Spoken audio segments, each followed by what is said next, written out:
इस कहानी का शीर्षक है चप्पल, जिसे लिखा है हिंदी साहित्य के एक जाने माने लेखक कमलेश्वर ने। ये कहानी दर्शाती है इंसान की शारीरिक पीड़ा को महसूस करती करुणा और मानवीय संवेदना को, साथ ही विवश करती है मनुष्य और ईश्वर के संबंध पर विचार करने के लिए। तो प्रस्तुत है कहानी चप्पल। कहानी बहुत छोटी सी है। मुझे ऑल इंडिया मेडिकल इंस्टीट्यूट की 7वीं मंजिल पर जाना था, आईसीयू में। गाड़ी पार्क करके चला तो मन बहुत ही दार्शनिक हो उठा था। कितना दुख और कष्ट है इस दुनिया में। लगातार एक लड़ाई मृत्यु से चल रही है और उसके दुख और कष्ट को सहते हुए लोग सब एक से हैं। दर्द और यातना तो दर्द और यातना ही है, चाहे वह किसी की भी हो। इसमें इंसान और इंसान के बीच भेद नहीं किया जा सकता। दुनिया में हर माँ के दूध का रंग एक है, खून और आंसुओं का रंग भी एक है। दूध, खून और आंसुओं का रंग नहीं बदला जा सकता। शायद उसी तरह दुख, कष्ट और यातना के रंगों का भी बंटवारा नहीं किया जा सकता। इस विराट मानवीय दर्शन से मुझे राहत मिली थी। मेरे भीतर से सदियां बोलने लगी थी। एक पुरानी सभ्यता का वारिस होने के नाते यह मानसिक सुविधा जरूर है कि तुम हर बात, घटना या दुर्घटना का कोई दार्शनिक उत्तर खोज सकते हो। समाधान चाहे मिले ना मिले, पर एक अमूर्त दार्शनिक उत्तर जरूर मिल जाता है। और फिर पुरानी सभ्यताओं की यह खूबी भी है कि उनकी परंपरा से चलती आती संतानों को एक आत्मा नाम की अमूर्त शक्ति भी मिल गई है। और सदियों पुरानी सभ्यता मनुष्य के क्षुद्र विकारों का शमन करती रहती है। एक दार्शनिक दृष्टि से जीवन की क्षणभंगुरता का एहसास कराते हुए सारी विषमताओं को समतल करती रहती है। मुझे अपने उस मित्र की बातें याद आई जिसने मुझे संध्या के संगीन ऑपरेशन की बात बताई थी और उसे देख आने की सलाह दी थी। उसी ने मुझे आईसीयू में संध्या के केबिन का पता बताया था। 8वें फ्लोर पर ऑपरेशन थिएटर्स हैं और 7वें पर संध्या का आईसीयू। मेजर ऑपरेशन में संध्या की बड़ी आंत काटकर निकाल दी गई थी और अगले 48 घंटे क्रिटिकल थे। रास्ता इमरजेंसी वार्ड से जाता था। एक बेहद दर्द भरी चीख इमरजेंसी वार्ड से आ रही थी। वह दर्द भरी चीख तो दर्द भरी चीख ही थी। कोई घायल मरीज असह्य तकलीफ से चीख रहा था। उस चीख से आत्मा दहल रही थी। दर्द की चीख और दर्द की चीख में क्या अंतर था? दूध, खून और आंसुओं के रंगों की तरह चीख की तकलीफ भी तो एक सी थी। उसमें विषमता कहाँ थी? मेरा वह मित्र जिसने मुझे संध्या को देख आने की फर्ज अदायगी के लिए भेजा था, वह भी इलाहाबाद का ही था। वह भी उसी सदियों पुरानी सभ्यता का वारिस था। ठेठ इलाहाबादी मौज में वह भी दार्शनिक की तरह बोला था, अपना क्या है, रिटायर होने के बाद गंगा किनारे एक झोपड़ी डाल लेंगे, 8-10 ताड़ के पेड़ लगा लेंगे, मछली मारने की एक बंसी, 2-4 मछलियां तो दोपहर तक हाथ आ ही जाएंगी। रात भर जो ताड़ी टपकेगी उसे फ्रिज में रख लेंगे। फ्रिज में? और क्या, मॉडर्न साधु की तरह रहेंगे। मछलियां तलेंगे, खाएंगे और ताड़ी पिएंगे। और क्या चाहिए? पेंशन मिलती रहेगी। और माया मोह क्यों पालें, पालेंगे तो प्राण अटके रहेंगे। ताड़ी और मछली, बस आत्मा ताड़ी पीकर मछली खा के आराम से महाप्रस्थान करे। ना कोई दुख, ना कोई कष्ट। लेकिन तुम जाके संध्या को देख जरूर आना, वो क्रिटिकल है। मेरा मित्र अपने भविष्य के बारे में कितना निश्चिंत था, यह देखकर मुझे अच्छा लगा था। यह बात सोच सोच कर मुझे अभी तक अच्छा लग रहा था, सिवा उस चीख के जो इमरजेंसी वार्ड से अब तक आ रही थी और मुझे सता रही थी। इसलिए लिफ्ट के आने में जो देरी लग रही थी वह मुझे खल रही थी। आखिर लिफ्ट आई। 7 मैंने कहा और संध्या के बारे में सोचने लगा। 2-3 वार्ड बॉय तीसरी और चौथी मंजिल पर उतर गए। 5वीं मंजिल पर लिफ्ट रुकी तो कुछ लोग ऊपर जाने के लिए इंतजार कर रहे थे। इन्हीं लोगों में था वह 5 साल का बच्चा, अस्पताल की धारीदार बहुत बड़ी सी कमीज पहने हुए। शायद उसका बाप, वह जरूरी उसका बाप होगा, उसे गोद में उठाए हुए था। उस बच्चे के पैरों में छोटी छोटी नीली हवाई चप्पलें थी जो गोद में होने के कारण उसके छोटे छोटे पैरों में उलझी हुई थी। अपने पैरों से गिरती हुई चप्पलों को धीरे से उलझाते हुए बच्चा बोला, बाबा चप्पल। उसके बाप ने चप्पलें उसके पैरों में ठीक कर दी। वार्ड बॉय व्हीलचेयर बढ़ाते हुए बोला, आजा, इसमें बैठेगा। बच्चा हल्के से हंसा। वार्ड बॉय ने उसे कुर्सी पर बिठा दिया। उसे बैठने में कुछ तकलीफ हुई, पर वह कुर्सी के हत्थे पर अपने नन्हे नन्हे हाथ पटकता हुआ भी हंसता रहा। दर्द का एहसास तो उसे भी था, पर दर्द के कारण का एहसास उसे बिल्कुल नहीं था। वह कुर्सी में ऐसे बैठा था जैसे सिंहासन पर बैठा हो। कुर्सी बड़ी थी और वह छोटा। वार्ड बॉय ने कुर्सी को पुश किया। वो लिफ्ट में आ गया। उसके साथ ही उसका बाप भी। उसका बाप उसके सिर पर प्यार से हाथ फेरता रहा। लिफ्ट 7 पर रुका, पर मैं नहीं निकला। 1-2 लोग निकल गए। लिफ्ट 8 पर रुकी। यहीं ऑपरेशन थिएटर थे।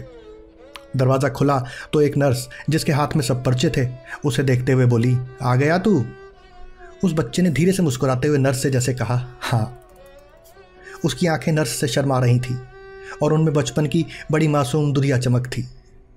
व्हीलचेयर एक झटके के साथ लिफ्ट से बाहर गई। नर्स ने उसका कंधा हल्के से थपका। बाबा, चप्पल। वह तभी बोला, मेरी चप्पल। उसकी चप्पल लिफ्ट के पास गिर गई थी। उसके बाप ने वह चप्पल भी उसे पहना दी। उसने दोनों पैरों की उंगलियों को सिकोड़ा और अपनी चप्पलें पैरों में कस ली। लिफ्ट बंद हुआ और नीचे उतर गया। वार्ड बॉय बच्चे की कुर्सी को पुश करता हुआ ऑपरेशन थिएटर वाले बरामदे में मुड़ गया। नर्स उसके साथ ही चली गई। उसका बाप धीरे धीरे उन्हीं के पीछे चला गया। तब मुझे याद आया कि मुझे तो 7वीं मंजिल पर जाना था। संध्या वहीं थी। मैं सीढ़ियों से एक मंजिल उतर आया। संध्या के डॉक्टर पति ने मुझे पहचाना और आगे बढ़कर मुझसे हाथ मिलाया। हाथ की पकड़ में मायूसी और लाचारी थी। कुछ पल खामोशी रही, फिर मैंने कहा, मैं कल ही वापस आया, तभी पता चला। ये एकाएक कैसे हो गया? नहीं, एकाएक नहीं। ब्लीडिंग तो पहले भी हुई थी, पर तब कंट्रोल कर ली गई थी। 15 दिनों बाद फिर होने लगी एक्सेसिव ब्लीडिंग। 4 घंटे ऑपरेशन में लगे।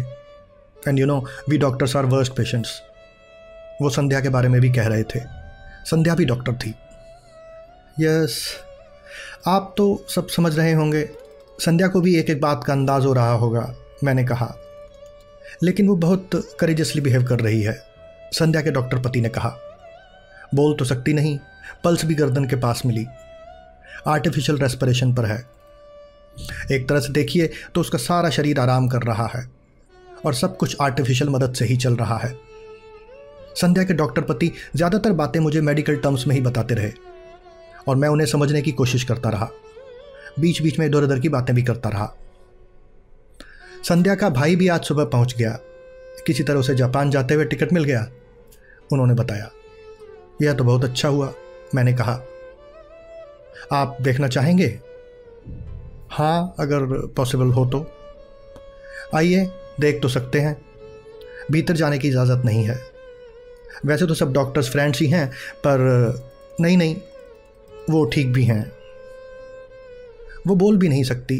वैसे आज कॉन्शियस है।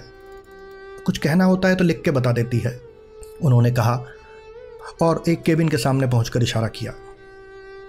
मैंने शीशे की दीवार से संध्या को देखा। वह पहचान में ही नहीं आई। 2 डॉक्टर और नर्स उसे अटेंड भी कर रहे थे और फिर इतनी नलियां और मशीनें थी कि उनके बीच संध्या को पहचानना मुश्किल भी था। संध्या होश में थी, डॉक्टर को देख रही थी। डॉक्टर उसका एक हाथ सहलाते हुए उसे कुछ बता रहा था।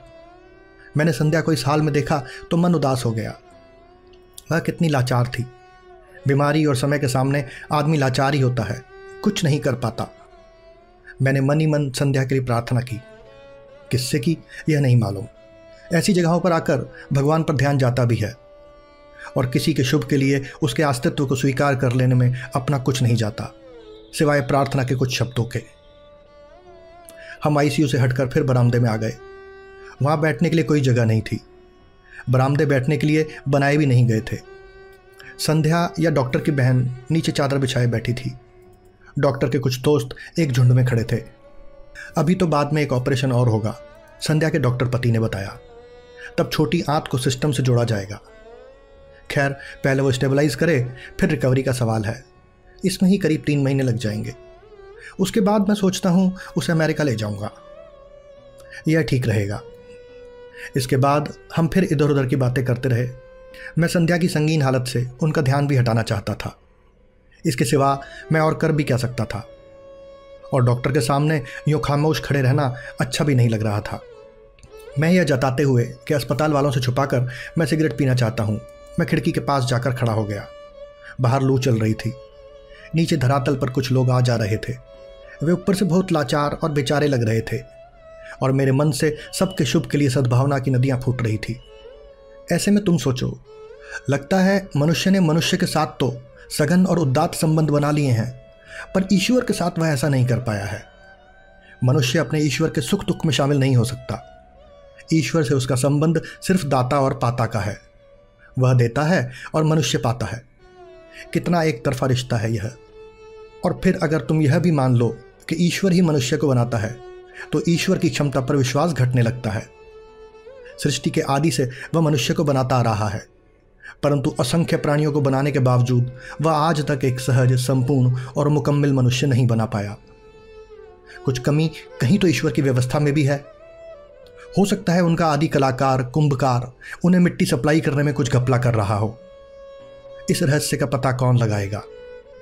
रहस्य ही रहस्य को जन्म देता है। शायद इसीलिए मनुष्य ने ईश्वर को रहस्य ही रहने दिया। जो सत्ता या शक्ति विश्वास के निष्कर्ष पर खरी न उतरे, उसे रहस्य बना देना ही बेहतर है। और किया भी क्या जा सकता है। लू के एक थपेड़े ने मेरा मुंह झुलसा दिया। डॉक्टर अपने चिंताग्रस्त शुभ चिंतकों के झुंड में खड़े थे और सबके चेहरे कुछ ज्यादा सतर्क थे। ब्लड प्रेशर गिर रहा है। आईसीयू में डॉक्टरों और नर्सों की आमद से लग रहा था कि कोई कठिन परिस्थिति सामने है। कुछ देर बाद पता चला कि नीडल कुछ ढीली हो गई थी। उसे ठीक कर दिया गया है और ब्लड प्रेशर ठीक से रिकॉर्ड हो रहा है। सबने राहत की सांस ली। मौत से लड़ना कोई मामूली काम नहीं है। ईश्वर ने तो मौत पैदा की ही है, पर मौत तो मनुष्य भी पैदा करता है। एक तरफ जीवन के लिए लड़ता है और दूसरी तरफ मौत भी बांटता है। यह द्वंद्व ही तो जीवन है। यह द्वंद्व और द्वैत ही जीवित रहने की शर्त है, और अद्वैत या समानता तक पहुंचने का साधन और आदर्श भी। आध्यात्मिक अद्वैत जब भौतिकता की सतह पर आता है और मनुष्य के प्रश्न सुलझाता है, तभी तो वह संवेद समानता का दर्शन कहलाता है। सिगरेट से मुंह कड़वा हो गया था। लू वैसे ही थपेड़े मार रही थी। सीमेंट के पलस्तर का दहकता चिलचिलाता तालाब सामने फैला था। कोई एक आदमी जलते नंगे पैरों से उसे पार कर रहा था। मैंने पलटते हुए लिफ्ट की तरफ देखा। डॉक्टर मेरा आशय समझ गए थे, लेकिन तभी राजनीतिज्ञ से उनके कोई दोस्त आ गए थे। शुरू की पूछताछ के बाद वे लगभग भाषण सा देने लगे। अब तो अग्नि मिसाइल के बाद भारत दुनिया का सबसे शक्तिशाली तीसरा देश हो गया है, और आने वाले 10 वर्षों में हमें अब कोई शक्ति महाशक्ति बनाने से नहीं रोक सकती। इंग्लैंड और फ्रांस की पूरी जनसंख्या से ज़्यादा बड़ा है आज भारत का मध्य वर्ग। अपनी संपन्नता में भारतीय मध्यम वर्ग जैसी शक्ति और संपन्नता उन देशों के मध्यम वर्ग के पास भी नहीं है। तभी एक चिंताग्रस्त नर्स तेजी से गुजर गई और सन्नाटा छा गया।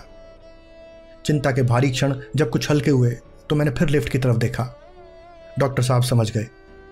आपको 2.5-3 घंटे हो गए हैं, क्या क्या काम छोड़कर आए होंगे। और वो लिफ्ट की तरफ बढ़े। लिफ्ट आया, पर वो ऊपर जा रहा था। डॉक्टर साहब को मेरी खातिर रुकना न पड़े, इसलिए मैं लिफ्ट में घुस गया। लिफ्ट 8 पर पहुंचा। वहां ज़्यादा लोग नहीं थे, पर एक स्ट्रेचर था और 2-3 लोग। स्ट्रेचर भीतर आया, उसी के साथ लोग भी। स्ट्रेचर पर चादर में लिपटा बच्चा पड़ा हुआ था। वह बेहोश था। वह ऑपरेशन के बाद लौट रहा था। उसके गालों और गर्दन के रेशमी रोएं पसीने से भीगे हुए थे। माथे पर बाल भी पसीने के कारण चिपके हुए थे। उसका बाप एक हाथ में ग्लूकोज की बोतल पकड़े हुए था। ग्लूकोज की नली की सुई उसकी थकी और धुंध भरी बाह की धमनी में लगी हुई थी। उसका बाप लगातार उसे देख रहा था। वह शायद पसीने से माथे पर चिपके उसके बालों को हटाना चाहता था, इसलिए उसने दूसरा हाथ ऊपर किया, पर उस हाथ में बच्चे की चप्पलें उसकी उंगलियों में उलझी हुई थीं। वह छोटी छोटी नीली हवाई चप्पलें। मैंने फिर बच्चे को देखा, फिर उसके निरीह बाप को। मेरे मुंह से अनायास ही निकल गया, इसकी टांग काटी गई है। वार्ड बॉय ने बाप की मुश्किल हल कर दी। ओह, कुछ हो गया था? मैंने उसके बाप से ही पूछा। वह मुझे देखकर चुप रह गया। उसके होंठ कुछ बुदबुदाकर थम गए, लेकिन वह भी चुप नहीं रह सका। एक पल बाद ही बोला, जांघ की हड्डी टूट गई थी। चोट लगी थी? नहीं, सड़क पार कर रहा था, एक गाड़ी ने मार दिया, वह बोला, और मेरी तरफ ऐसे देखा जैसे टक्कर मारने वाली गाड़ी मेरी ही थी। फिर वह वीतराग होकर अपने बेटे को देखने लगा। 5वीं मंजिल पर लिफ्ट रुकी। बच्चों का वार्ड इसी मंजिल पर था। लिफ्ट में आने वाले कई लोग थे। वे सब स्ट्रेचर निकाले जाने के इंतजार में बेसब्री से रुके हुए थे। वार्ड बॉय ने झटका देकर स्ट्रेचर निकाला तो बच्चा बोरे की तरह हिल उठा। अनायास ही मेरे मुंह से निकला, धीरे से, ये तो बेहोश है, इसे क्या पता। स्ट्रेचर को बाहर पुश करते हुए वार्ड बॉय ने कहा। उस बच्चे का बाप खुले दरवाजे से टकराता हुआ बाहर निकला तो एक नर्स ने उसके हाथ की ग्लूकोज की बोतल पकड़ ली। लिफ्ट के बाहर पहुंचते ही उसके बाप ने उसकी दोनों नीली हवाई चप्पलें वहीं कोने में फेंक दी। फिर कुछ सोचकर कि शायद उसका बेटा होश में आते ही चप्पलें मांगेगा, उसने पहले एक चप्पल उठाई, फिर दूसरी भी उठा ली और स्ट्रेचर के पीछे पीछे वार्ड की तरफ जाने लगा। मुझे नहीं मालूम कि उसका बेटा जब होश में आएगा तो क्या मांगेगा, चप्पल मांगेगा या चप्पलों को देखकर अपना पैर मांगेगा। बेसब्री से इंतजार करते लोग लिफ्ट में आ गए थे। लिफ्टमैन ने बटन दबाया, दरवाजा बंद हुआ और वह लोहे का बंद कमरा नीचे उतरने लगा।